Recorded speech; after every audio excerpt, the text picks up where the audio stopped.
Sir ಇದು ground water borewell recharge ಅಂತ. ಇದ್ರ ಡಬಲ್ ರಿಂಗ್ ಪಾಯಿಂಟ್ ರಿಚಾರ್ಜ್ ಅವ್ರ ಬೋರ್ವೆಲ್ ಸಿಸ್ಟಮ್ ಅಂತಾನು ಕರೀತಾರೆ ಇದನ್ನ.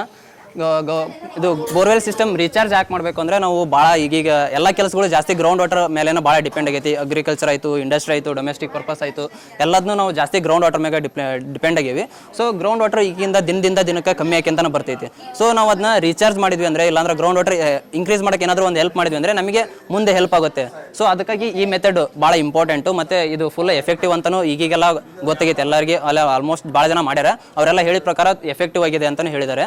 ಸೊ ಅವಾಗ ನಾವು ಇದನ್ನ ಡಬಲ್ ರಿಂಗ್ ಅಂತ ಮಾಡ್ತೀವಿ. ಡಬಲ್ ರಿಂಗ್ ಯಾಕಂದರೆ ಒಂದು ರಿಂಗು ಬೋರಿಂದ ಒಂದು ಸ್ವಲ್ಪ ದೂರದಲ್ಲಿರುತ್ತೆ, ಒಂದು ರಿಂಗು ಬೋರೇ ಆಗಿರುತ್ತೆ.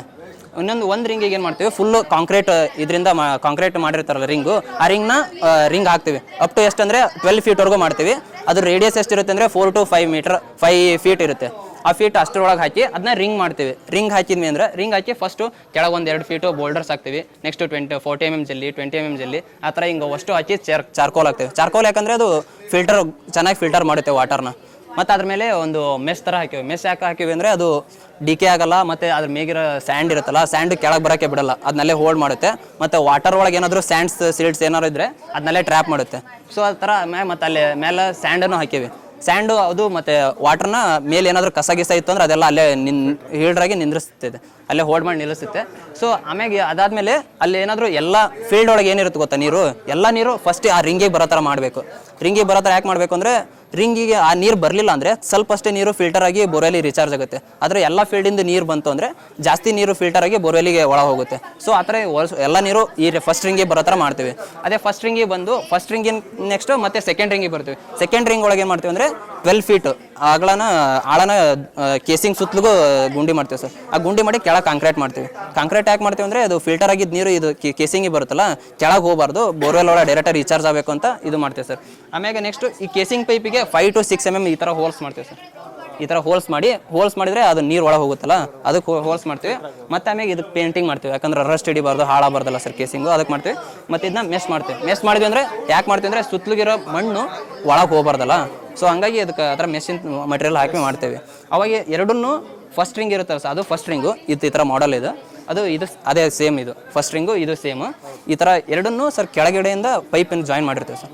ಪೈಪ್ ಜಾಯಿನ್ ಮಾಡಿ ಏನು ನೀರು ಬರುತ್ತಲ್ಲ, ನೀರು ಬಂದು ಅದೆಲ್ಲ ಫಿಲ್ಟರ್ ಆಗುತ್ತೆ ಸರ್. ಇದರಿಂದ ಫಿಲ್ಟರ್ ಆಗಿ ಕೆಳಗಡೆ ಪೈಪ್ ಇರುತ್ತಲ್ಲ, ಆ ಪೈಪಿಂದ ಈ ಬೋರಿಗೆ ಬರುತ್ತೆ ಸರ್. ಬೋರಿಂದ ಡೈರೆಕ್ಟಾಗಿ ಗ್ರೌಂಡ್ ವಾಟರ್ ಹೋಗುತ್ತೆ. ಸೊ ಡೈರೆಕ್ಟಾಗಿ ಗ್ರೌಂಡ್ ವಾಟರ್ ಹೋಗೋದ್ರಿಂದ ಏನಾಗುತ್ತೆ ಅಂದರೆ ಅದು ಜಲ್ದಿ ಟೈಮ್ ಆಗುತ್ತೆ. ಅಂದರೆ ನಾರ್ಮಲಾಗಿ ಭೂಮಿ ಒಳಗೆ ಮಾಡಿದೆ ಅಂದರೆ ಇಲ್ಲಿಂದ ಫುಲ್ ಕೆಳಗೆ ಗ್ರೌಂಡ್ ವಾಟರ್ ಹೋಗ್ಬೇಕು ಅಂದರೆ ಭಾಳ ಟೈಮ್ ಆಗುತ್ತೆ. ಸೊ ಈಗ ಆಲ್ರೆಡಿ ಬೋರ್ ಇರುತ್ತಲ್ಲ ಸರ್, ಈಗ ಆಲ್ರೆಡಿ ಬೋರ್ ಇರೋದನ್ನ ಈ ಥರ ಮಾಡಿದ್ರಿಂದ ಜಲ್ದಿ ನೀರು ಒಳಗೆ ಹೋಗಿ ಜಲ್ದಿ ರಿಕವರ್ ಆಗುತ್ತೆ, ಗ್ರೌಂಡ್ ವಾಟರ್ ಲೆವೆಲ್ ಇನ್ಕ್ರೀಸ್ ಆಗಿ. ಮತ್ತು ಈ ಥರ ಪ್ರಾಬ್ಲಮ್ಸ್ ಈಗ ಹೇಳಿದ್ನಲ್ಲ ಸರ್, ಬೆಂಗಳೂರು ಆ ಥರ ಆಗೋದು, ಆ ಥರ ಪ್ರಾಬ್ಲಮ್ಸ್ಗಳು ಭಾಳ ಕಮ್ಮಿ ಆಗ್ತವೆ. ಸೊ ಈ ಥರ ಮಾಡೋದ್ರಿಂದ ಗ್ರೌಂಡ್ ವಾಟರ್ ಇನ್ಕ್ರೀಸ್ ಆಗುತ್ತೆ, ಭಾಳ ಫಾರ್ಮರ್ಸಿಗೆ ಹೆಲ್ಪ್ ಆಗುತ್ತೆ. ಯಾವಾಗಂದರೆ ಬರಗಾಲ ಬರುತ್ತಲ್ಲ ಸರ್, ಅವಾಗ ಓವರ್ಕಮ್ ಆಗ್ಬೋದು, ಬರಗಾಲದಿಂದ ಅವ್ರು ಪಾಸ್ ಆಗ್ಬೋದು. ಮತ್ತು ಆ ಥರದಿಂದ ಹಿಂಗೆ ಮಾಡ್ಬೇಕು ಅಂದರೆ ಇದು ಭಾಳ ಇಂಪಾರ್ಟೆಂಟ್ ಸರ್. ತುಂಬ ಎಫೆಕ್ಟಿವ್ ಆಗಿದೆ ಸರ್. ಹಾಂ ಸರ್, ಅದು ಕೆಳಕ್ಕೆ ತೆಗಿಬೇಕಾ? ಹಾಂ ಸರ್, 12 ಅಡಿ ಕೆಳಗೆ ತೆಗಿಬೇಕು. ಕೆಳಗೆ ತೆಗೆದು ಇದು ಬೋರ್ವೆಲ್ಲಿಗೆ ಕಾಂಕ್ರೀಟ್ ಮಾಡಿರ್ತೇವೆ ಸರ್. ಇದು ಬೋರ್ವೆಲ್ಲಿಂದ ಒಂದು ಪೈಪು ಅದು ಫಸ್ಟ್ ರಿಂಗಿಗೆ ಕನೆಕ್ಟ್ ಕೊಡ್ತೇವೆ. ಫಸ್ಟ್ ರಿಂಗಿಗೆ ಕನೆಕ್ಟ್ ಮಾಡ್ಕೊಂಡು ಅಲ್ಲೇ ಎಬ್ಬಿಸ್ತೇವೆ ಸರ್. ಆ ಥರ ರಿಂಗ್ ಕನೆಕ್ಟ್ ಮಾಡಿಕೊಂಡು ಈ ಥರ ಸ್ಟ್ರಕ್ಚರ್ಸ್ ಮಾಡ್ತೀವಿ ಆ ಫಸ್ಟ್ ರಿಂಗಿಗೆ. ಆ ಥರ ಇದು ಫಸ್ಟ್ ಇದೆಯಲ್ಲ ಸರ್, ಆ ರಿಂಗಿಗೆ ಮಾಡ್ತೀವಿ. ಆ ರಿಂಗಿಗೆ ಮಾಡಿ ಎಲ್ಲ ನೀರು ಇಲ್ಲೆಲ್ಲ ಸರ್, ಇದೆಲ್ಲ ಮ್ಯಾಗಿಂದ ಎಲ್ಲ ನೀರು ಈ ಥರ ಬಂದು ಇಲ್ಲಿ ಬರುತ್ತೆ. ಅಲ್ಲೆಲ್ಲ ಫಿಲ್ಟರ್ ಆಗಿ ಇವೆರಡೂ ಬೋರು ಮತ್ತು ಅದು ಫಸ್ಟ್ ರಿಂಗು ಎರಡು ಕೆಳಗಡೆ ಪೈಪಿಂದ ಕನೆಕ್ಷನ್ ಕೊಟ್ಟಿರ್ತೀವಿ. ಅವಾಗ ಏನಾಗುತ್ತೆ ಅಂದರೆ ಇದೆಲ್ಲ ಫಿಲ್ಟರ್ ಆಗುತ್ತಲ್ಲ ಸರ್. ಇದ್ರಾಗ ಏನಾದ್ರು ಕಸ ಆಗಲಿ ಮಣ್ಣಿರುತ್ತಲ್ಲ ನೀರೊಳಗೆ, ಅದೆಲ್ಲ ಕೆಳಗಡೆ ಕೂತ್ಕೊಂಡು, ಇಲ್ಲಾಂದರೆ ಅದು ಚಾರ್ಕೋಲು, ಮೆಸ್ಸು, ಅದು ಸ್ಯಾಂಡ್ಸ್ ಎಲ್ಲ ಹಾಕಿವಲ್ಲ, ಅದೆಲ್ಲ ಮಣ್ಣನ್ನು ಅಲ್ಲೇ ಹಿಡಿದು ನಿಲ್ಲಿಸುತ್ತೆ. ಮಣ್ಣು ಕಸ ಏನಾದರೂ ಇದ್ದರೆ ಉಳ್ಕಿದ್ದು ಪ್ಯೂರ್ ಈ ಥರ ನೀರು ಬರುತ್ತಲ್ಲ, ಈ ಥರ ನೀರನ್ನಷ್ಟೇ ಅದು ಅಲ್ಲಿಂದ ಇಲ್ಲಿ ಕಳಿಸುತ್ತೆ. ಇದನ್ನ ಡಬಲ್ ರಿಂಗ್ ಯಾಕೆ ಮಾಡ್ತೇವೆ ಅಂದರೆ ಸರ್, ಅದೇ ಫಸ್ಟ್ ಒಂದೇ ರಿಂಗ್ ಇಲ್ಲಷ್ಟೇ ಮಾಡಿದ್ವಿ ಅಂದರೆ ಏನಾದರೂ ಒಂದು ಸ್ವಲ್ಪ ಡ್ಯಾಮೇಜ್ ಆಗಿತ್ತು ಅಂದರೆ ಅದು ಮಣ್ಣೀರು ಒಳಗೆ ಹೋಗುತ್ತೆ. ಆ ಥರ ಮಣ್ಣೀರು ಫುಲ್ ಕೆಳಗೆ ಹೋಗೋದು ಬೇಡ ನಮಗೆ. ಅದೇ ಯಾಕಂದರೆ ಪ್ಯೂರ್ ಆಗಿರೋ ನೀರು ಅಷ್ಟೇ ಗ್ರೌಂಡ್ ಒಳಗೆ ಹೋಗಬೇಕು. ಅದೇ ಇಲ್ಲೇನಾದರೂ ಒಂದು ಸ್ವಲ್ಪ ಡಿಫೆಕ್ಟ್ ಇತ್ತು ಅಂದರೆ ನಾವು ಇದನ್ನ ಪೂರ್ತಿಯಾಗಿ ರಿಪೇರಿ ಮಾಡಬೇಕಾಗುತ್ತೆ, ಫುಲ್ ಮೇಲಿಂದ ತೆಗೆದು. ಯಾಕಂದ್ರೆ ನಮಗೆ ಎಲ್ಲಿ ಡಿಫೆಕ್ಟ್ ಆಗಿದೆ ಅಂತ ಗೊತ್ತಾಗಲ್ಲ. ಸೊ ಅದನ್ನ ಈ ಕಡೆ ಮಾಡೋಕ್ಕಂತಂದ್ರೆ ನಮಗೆ ಏನಾದರೂ ಕೇಸಿಂಗಿನ ಪ್ರಾಬ್ಲಮ್ ಏನಾದರೂ ಪ್ರಾಬ್ಲಮ್ ಆಗುತ್ತೆ. ಸೊ ಅದಕ್ಕೆ ಈ ಕಡೆ ಸೈಡಿಗೆ ಇನ್ನೊಂದು ಎಬ್ಸ್ಕೊಂಡು ಮಾಡಿದರೆ ನಮಗೆ ಈಸಿ ಆಗುತ್ತೆ. ಹಾಂ ಸರ್, ಕರೆಕ್ಟ್ ಹೊರಗಡೆ ಮಾಡಿ ಕನೆಕ್ಷನ್ ಕೊಡೋದು. ಹಾಂ ಸರ್, ಬೋರಿಗೆ ಕನೆಕ್ಷನ್ ಕೊಡೋದು. ಇದು ಬೋರ್ ಬಗ್ಲೇ ಮಾಡಲ್ಲ. ಬೋರ್ ಈ ಕಡೆ ಇದೆ ಅಂದರೆ ಈ ಕಡೆ ಒಂದು ಸ್ವಲ್ಪ ದೂರ, ಒಂದು 2 to 3 meters ದೂರ ಬಿಟ್ಟು ಆ ಕಡೆ ಇನ್ನೊಂದು ರಿಂಗ್ ಮಾಡ್ತೀವಿ. ಆ ರಿಂಗಿಗೆ ನೀರು ಬಂದು ಅಲ್ಲಿಂದ ಬೋರ್ವೆಲ್ಲಿ ಬರುತ್ತೆ ಸರ್. ಆ ಥರ ಮಾಡೋದು. ಹಾಂ ಸರ್, ಭೂಮಿ ಒಳಗೆ ಇರಬೇಕಿದು. ಅಂದರೆ ಯಾಕಂದರೆ ಹೈಟ್ ಆಗಿತ್ತು ಅಂದ್ರೆ ನೀರು ಅಲ್ಲಿ ಬಂದು ಅಲ್ಲಿ ಫಿಲ್ಟರ್ ಆಗಲ್ಲ ಸರ್. ನೀರು ನೆಲದ ಮೇಗಿಂದ ನಿಮ್ಮ ಹೊಲದ ನೀರೆಲ್ಲ ಬಂದು ಅಲ್ಲಿ ಬೀಳಬೇಕು, ಆ ರಿಂಗಿಗೆ ಬಂದು ಬೀಳಬೇಕು.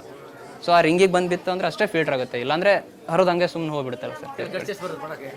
ಖರ್ಚೇನು ಜಾಸ್ತಿ ಬರೋಲ್ಲ ಸರ್, ಇದೆ ನಿಮ್ಮ ಕಲ್ಲು ಇವನು ತರಿಸೋದಷ್ಟೇ, ಕಲ್ಲು ಮತ್ತು ಈ ಥರ ರಿಂಗ್ ಆಗ್ತಿರಲ್ಲ ಸರ್ ಅವು ಬಾವಿಗೆ, ಹಾಂ ಸರ್ ಅಷ್ಟೇ. ಆ ರಿಂಗು ಮತ್ತು ಇದ್ರದ್ದು ಅಷ್ಟೇ ರಿಂಗ್, ಏನು ಮತ್ತೇನು ಖರ್ಚು ಬರೋಲ್ಲ. ಹಾಂ ಸರ್, ಇದು ಮೋಟ್ರ್ ಅಲ್ಲಿಂದ ಆನಿದೆ ಮಾಡಿ.